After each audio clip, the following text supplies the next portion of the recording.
Hello, guys. Thank you for the nice introduction. Can you hear me? Can you say a yes or no? Yes. Okay, great. As a matter of fact, I'm one of those unfortunate fellows in Hungary who are, despite being fully vaccinated, got the COVID, and I do have some mild symptoms. And this is the main reason why I'm doing it online. So as we all know, COVID is a virus. Today we're going to talk about bacteria and antibiotics. So not about viruses, which is a very different area of investigation, but rather bacteria. Bacteria are actually survival machines. They are tiny creatures, usually unicellular organisms, who can actually evolve extremely rapidly because they've got usually very high population size. They can divide very rapidly, and mutations are generally pretty frequent, and they occur right in the times when they need it, in times of stress. So because of their rapid evolution, bacteria are all around. They can be found in the most extreme conditions on Earth, and they have been evolving for over 2 billion years or more. And therefore, it's not too surprising that given how widespread they are and how fast they can evolve, that they can actually evolve resistance to any other drugs or antibiotics they have been facing with. So what is antibiotics? Antibiotics are usually small molecules which in many cases, they can be isolated from zoal microbes. And they are generally chemically modified later on and used as a weapon against pathogens, usually bacterial pathogens. And antibiotics is a huge success story since their emergence and their rapid introduction into the clinical settings. Now, there's one huge problem with antibiotics, and this is actually resistance, that no matter which antibiotics entered the market during the 20th and the 21st century, resistance have relatively rapidly emerged, and the resistant bacteria emerged. So we are facing a situation when a single bacterial infection can actually becomes more and more difficult to treat, especially in clinical and hospital settings. So one would argue that, okay, we've got a bunch of antibiotics. Why should we worry about that they are resistant against one or the other? We should just choose another one from the shelf.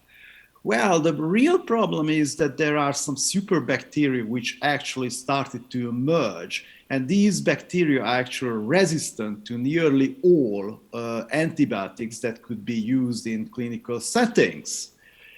And many of these bacteria come from these gram-negative and gram-positive bacteria. Some of the dangerous guys you can find here, Staphylococcus aureus or MRSA, for example, it's actually pretty widespread in Europe.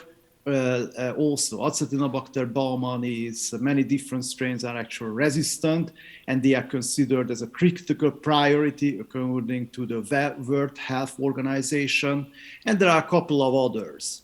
Now, the interesting thing about these dangerous pathogens that some of them are actually close relative to benign bacteria. So there are certain strains of E. coli, for example, Escherichia coli, who cause no diseases, while others are very dangerous pathogens, which also suggests that resistance and virulence can emerge very rapidly in clinical settings.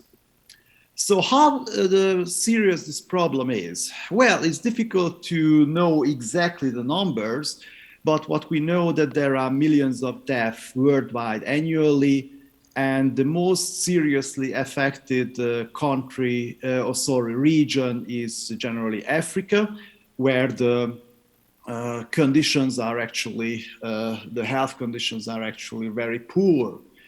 And also sometimes patients with HIV the immune system is generally affected, and generally they reinfect, they receive some other diseases like tuberculosis or multi-resistant bacteria version of tuberculosis, and this is frequently the immediate cause of death. So it's emerging an extremely serious health issue, and many scientists predict that it's going to be the leading cause of death by 2050, infectious diseases by multi-drug-resistant bacteria. Now, why do we see so many antibiotic-resistant bacteria, and why do they spread so rapidly?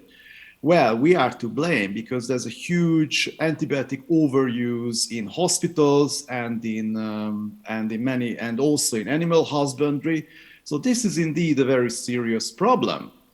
And this is indeed the case. The more antibiotic used by a given country in hospitals, the more resistant bacteria can be isolated from that country. The clear correlation is very, very clear and very strong.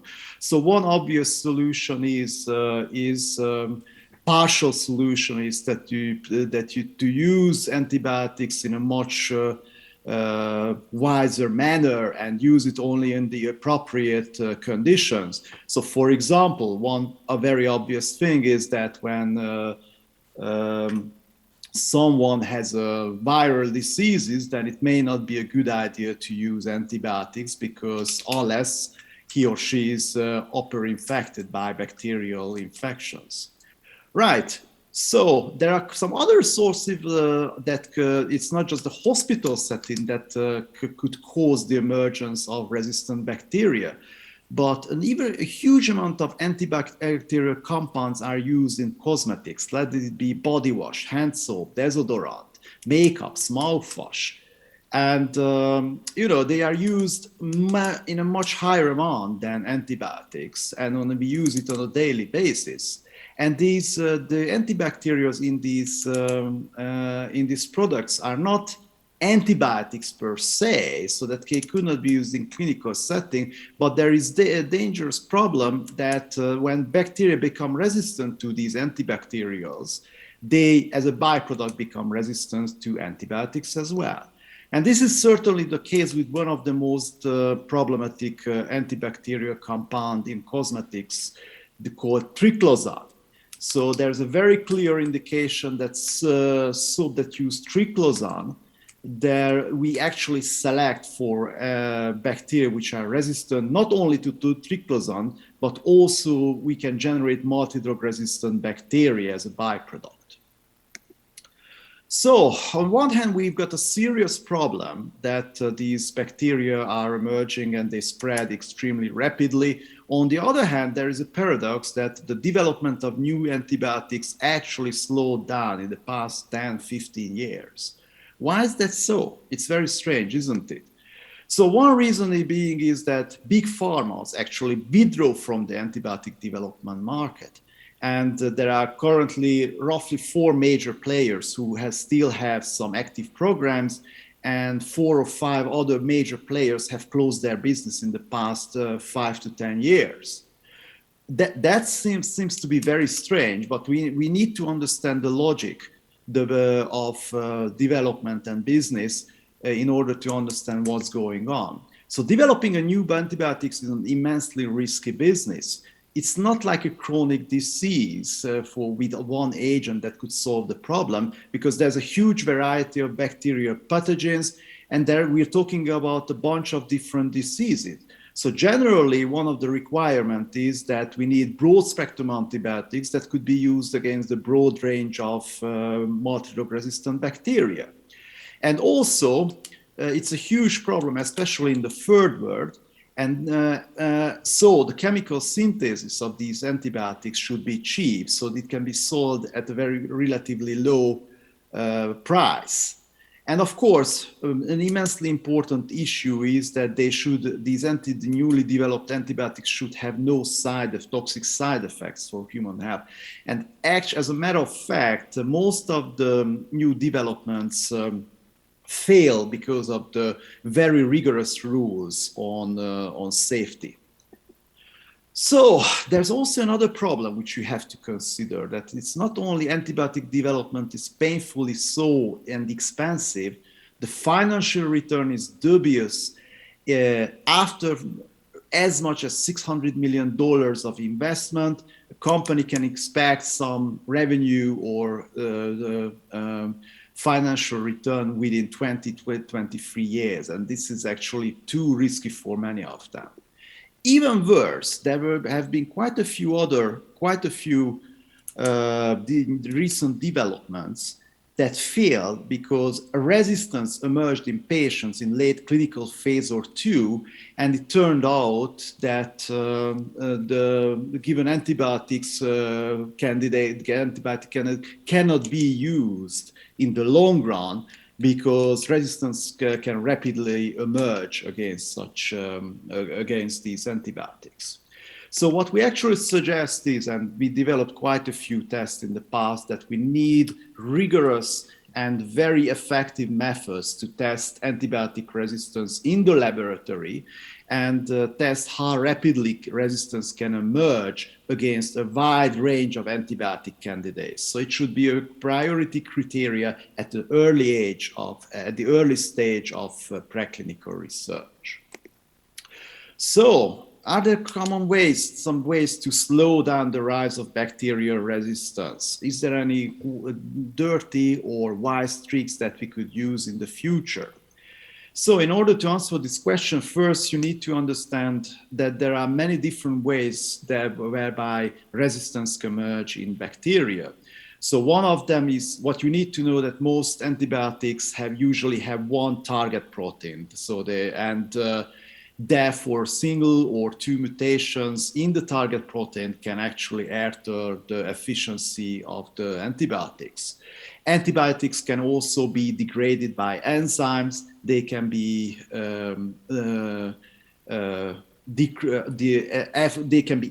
pumped out from the cells by certain efflux pumps, and in certain bacteria, there's a very decreased antibiotic uptake due to the very thick cell wall of these bacteria. So these bacteria use quite a wide range of dirty tricks to get rid of antibiotics.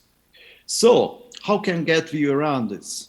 One possibility is using antibiotic combinations. So we may need not only one single antibiotics, but maybe two or three that affect where one agent actually kills the cell and the other agent, the other antibiotics, would actually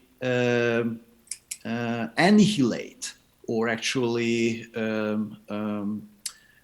inhibit some of the resistant mechanism. Let it be the efflux pumps, or it would increase the uptake of the antibiotics, or inhibit the enzymatic degradation. So this is one area of research, to use antibiotic combinations in order to reduce antibiotic resistance and to rejuvenate already existing antibiotics for clinical usage. The other possibility is to use multi-target antibiotics. As I said earlier, most of the antibiotics most antibiotics have a single target within the cell, let it be the membrane, the cell wall, or a single protein. And one interesting idea is to develop antibiotics that have multiple targets within the cell. So maybe if you consider in general a cell as a network of proteins which interact with each other, then a good multi-target antibiotics would actually target the cell or inhibit the activity of multiple proteins at the same time. Why would that such a good idea? So many people suggested that this would be actually efficient, because in order to develop resistance against such multi-target antibiotics, the cell would need to acquire 2 or 3 mutations simultaneously. So a single mutation would not provide any resistance, only when they emerge simultaneously. Given that these mutations are actually pretty rare events, the combination of them are becoming exceedingly rare in realistic clinical settings. So we and many other groups are actually investigating this possibility and aiming to develop such multi-target antibiotics. So if you happen, this is pretty much what I wanted to say today in this short talk. If you happen to be interested what we are doing, please visit our website here. And if you happen to be further interested, then please check out Márton Cikkely's talk in a due time today. Thank you very much for your attention.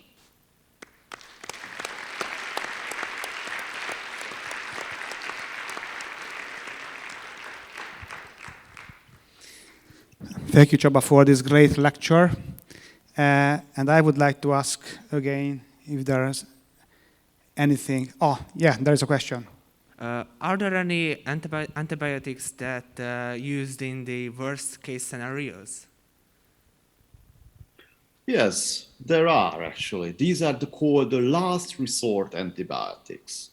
These are bad drugs. You don't want to take it, but there are certain cases where there are no other options. One of them is colistin. This is actually a small peptide. And originally it was developed for animal usage against the worst, and because it can have serious and deleterious side effects, especially nephrotoxicity.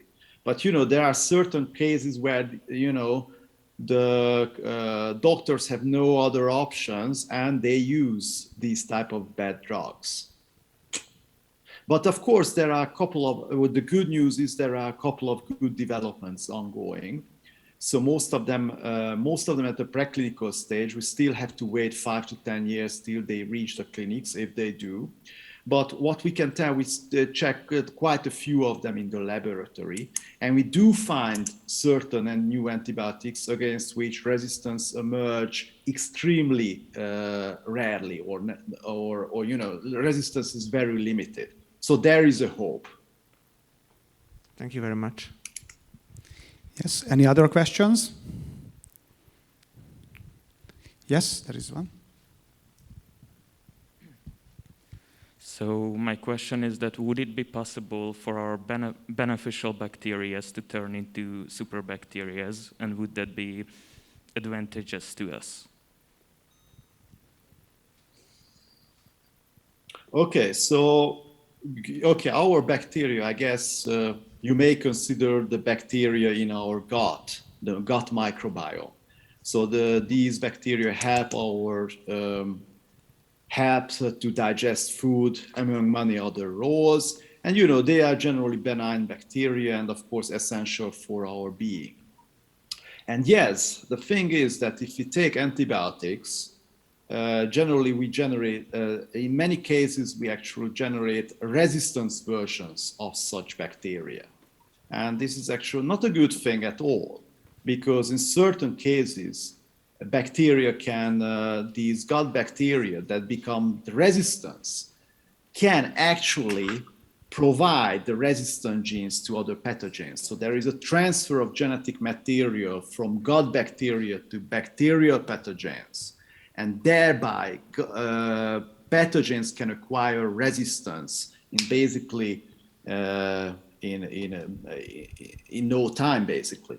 So I don't think that it's a good scenario in general to develop super gut bacteria. It's a dangerous thing in my eyes. Thank you. Any other questions? Yes, please. I wanted to ask then, should we use less soap nowadays in these pandemic days to prevent bacteria resistance rises?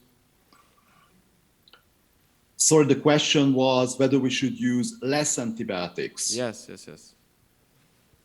The funny thing is that I don't know the answer. I mean, it's the most obvious question you can ask. I tell you why it is so difficult. I mean, there are certain situations where you obviously, but my mom and my dad used to be doctors. They used to work in hospitals. And I know that, clinicians are facing a situation where they've got to make decisions right in time. And when there is a danger that someone would be infected by a superbug, especially in the hospital, then as a prevention, they use immediately some sort of antibiotics to prevent their spread. So it's a very, very difficult issue And I don't, being a biologist as I am, I really don't know what should be the recommendation in certain cases. So one big issue is, for example, let's say you take some antibiotics for an infection. After a few days' time, you happen to feel much better. Should you actually stop the treatment or no? I will tell you two different arguments. Both of them could be valid. One would say, yes, stop using antibiotics immediately, because you would stop the antibiotic overuse. It's good for your environment and good for your health. It will be less toxic to your cell. Now, this is a reasonable argument. On the other hand, some other expert would say, no. You should actually, even if you feel good, you should still take antibiotics for a couple of more days. And the reason being is because some of these bacteria are still there in a latent mode. They are inactive but not dead.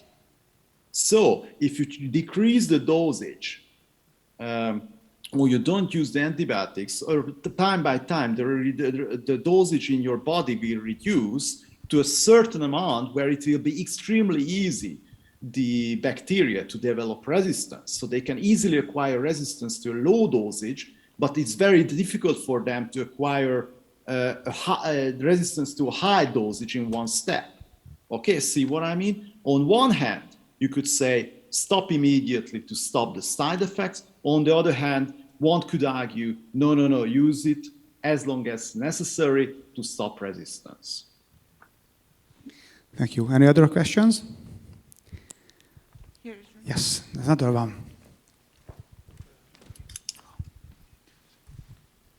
My question would be that would it be valid or possible that combining treatments with antibiotic treatments, for example, bacteriophage treatments?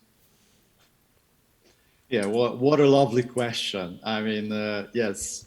So as a matter of fact, my colleague Bálint Kincses has been working on bacteriophage treatment. So bacteriophages, just for the general audience, are specific viruses that usually and mostly infect only bacteria, and they kill bacteria. So this would be probably a good for the future to use such phages. The problem is that phages do change. They are bacterial entities. So therefore, it's very difficult to see how the FDA, so basically any government or organization, would actually accept the usage of bacteriophages in the near future, because the safety regulations are unclear.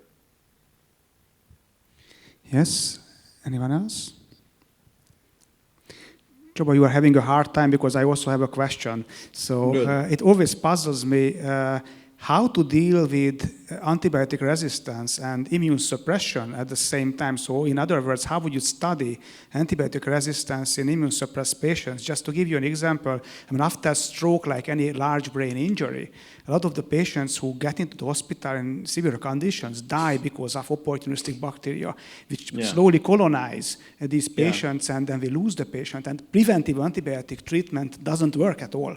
Yeah. So in this case, would you do something different? What would be your strategy?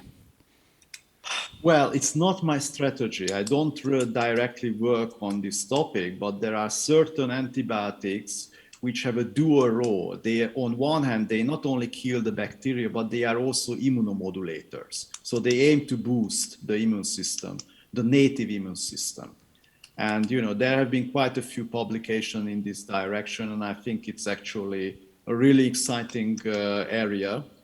Also, one other issue which is very important is that most of you know that there are certain vaccines which have been developed against bacteria.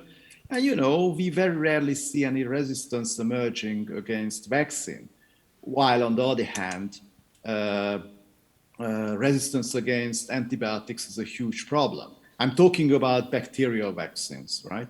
So this is an immensely interesting area of research to understand why vaccines work and why antibiotics do not. Thank you.